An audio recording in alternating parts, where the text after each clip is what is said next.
Direito Descomplicado. E no mês dos pais, o Direito Descomplicado trata de um direito que vai além da legislação. Ele pode aumentar vínculos com os filhos desde os primeiros momentos da vida. É a licença paternidade. O Congresso aprovou em março a regulamentação que amplia de forma gradual, né, o tempo de licença, hoje fixado em 5 dias. Vamos ver se isso ainda continua. E a gente recebe a advogada Maiara Bispo, que é especialista em direito trabalhista, aqui para tirar as dúvidas. Bom dia, Maiara. Bom dia para todo mundo. E hoje é dia do advogado, né? Parabéns. Aí já estendo os parabéns a todos os advogados. Obrigada. É uma profissão muito gratificante, Sim. né? E a gente fica feliz de estar aqui representando hoje todos os advogados. E, Maiara, a licença paternidade, ela vem sofrendo essas mudanças já nessa tentativa realmente, né? De que o pai cria esse vínculo, assim como a mãe, né? Desde os primeiros momentos de vida da criança. A ideia é estabelecer os laços, né? Hoje a gente tem aí um afastamento de 5 dias dessa licença para os pais, né? Então, o objetivo ali dessa alteração foi realmente trazer o pai nesse convívio maior com o filho, né? Além de auxiliar a mãe, que querendo ou não, às vezes passa por cirurgia, algumas situações que às vezes podem complicar Verdade. um pouco no parto, né? E o pós-parto também não é fácil. Então, assim, é mais esse objetivo mesmo do pai estar ali mais presente, mais participativo. Como é que funciona hoje? Como que as empresas devem ficar atentas, então, em quantos dias que ela deve conceder a esse pai? Hoje não muda nada, tá? Para 2026 continuam esses 5 dias. Vai mudar a partir de janeiro de 2027, de forma gradual, até chegar a 20 dias. Então, para o próximo ano, a gente vai ter uma licença de 10 dias, depois 15 dias e chegando a 20 dias esse afastamento.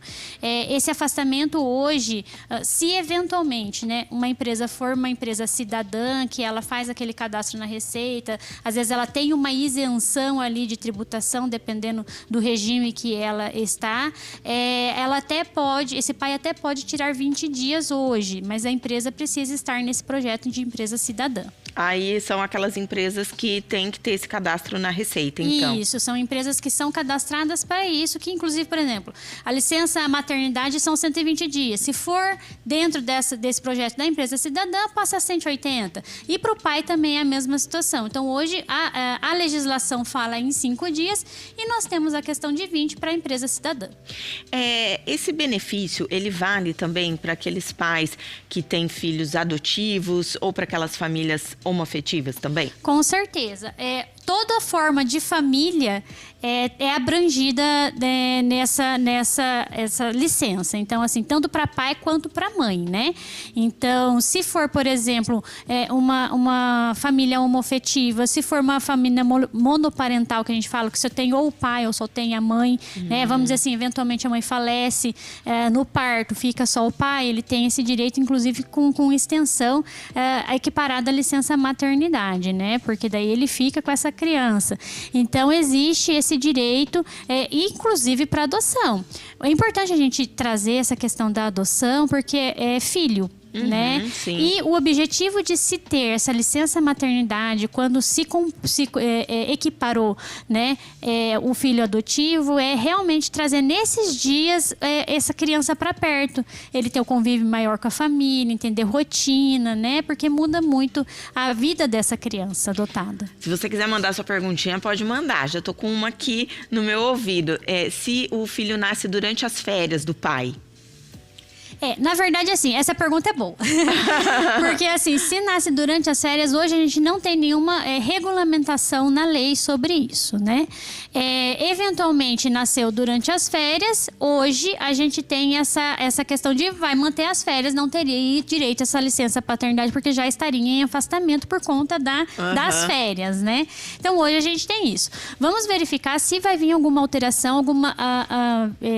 algum vislumbre, vamos dizer assim, de alteração pela lei, nesse sentido, se vai, por exemplo, suspender essas férias e dar o direito à licença paternidade, depois retoma as férias, mas o que normalmente acontece perde esse direito porque você já está em férias, né? A empresa que paga esse período de licença? É a empresa que paga, ela faz é igual a licença maternidade mesmo.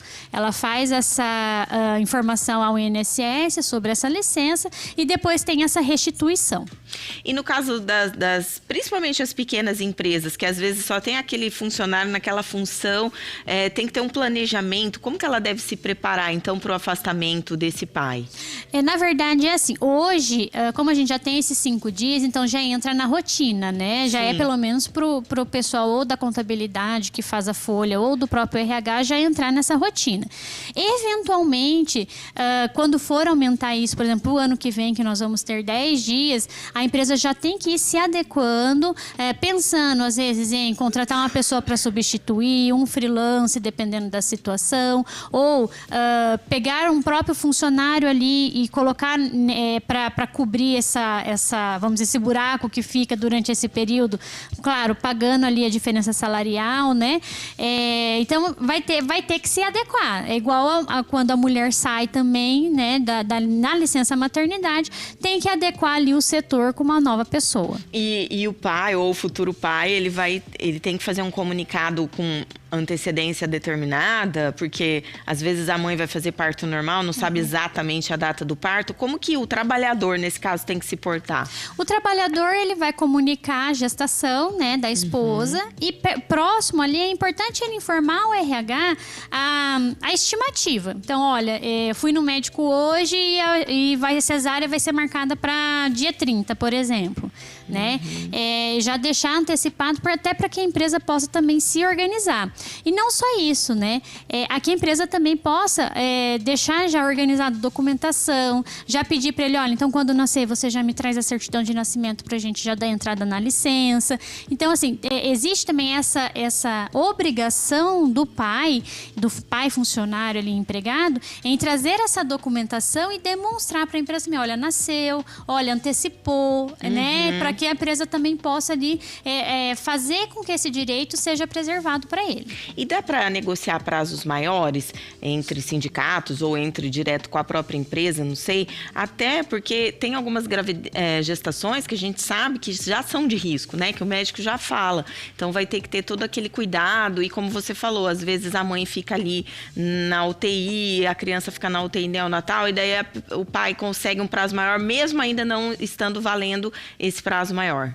Na verdade, assim, o prazo ele só vai ser estendido se estiver ou na empresa cidadã ou com uma negociação entre os sindicatos ou entre a empresa e os sindicatos. Então, tiver um acordo coletivo, uma convenção coletiva ou um acordo coletivo, né? Aí pode estabelecer um prazo maior. Isso é importante também para o pessoal das empresas, do RH, ficar de olho. Porque, às vezes, a gente tem na legislação 5 dias, mas a convenção prevê 10, prevê 20, né? Então, a gente tem que tomar cuidado com isso também. E, eventualmente, a gente teve uma alteração até faz pouco tempo até, né, da licença maternidade, quando a mãe ou a criança ficam internadas por muito tempo. Então, essa licença maternidade passa a contar a partir ali da saída do bebê, né, do hospital, da alta, né?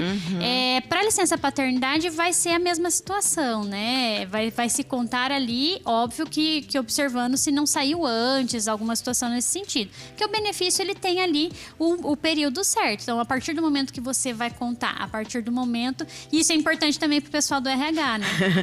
Essa é a minha pergunta para você. O RH tem que ficar atento para não cometer erros, né? Quais são os mais comuns e que, de repente, pode gerar um passivo aí trabalhista? O principal é a contagem errada de prazo, vamos dizer assim, né? Então, assim, a partir de quando que eu vou começar a contar? A partir da alta do bebê, a partir da alta da mãe, a partir, vamos dizer assim, do nascimento. Então, assim, ele tem que saber a situação que efetivamente está acontecendo ali, o fato, vamos dizer assim, para poder fazer essa contagem.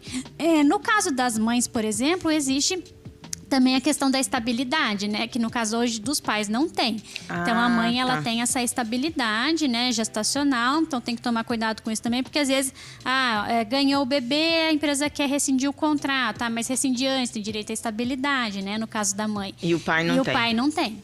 Entendi. Tá? Nossa, gente, olha, fiquem ligados aí no nosso portal tarubá.com.br, porque a gente vai gravar um podcast com a Maiara essa semana, falando exatamente dos dois, da licença maternidade e paternidade, daí para você tirar todas as suas dúvidas, ainda sem data marcada para ser veiculado, mas a gente vai tirar e eu vou avisar vocês. E eu agradeço aí pelos seus esclarecimentos, Maiara. Eu que agradeço, desejo um bom dia para todo mundo. E comemore bastante seu dia. Obrigada, pode deixar.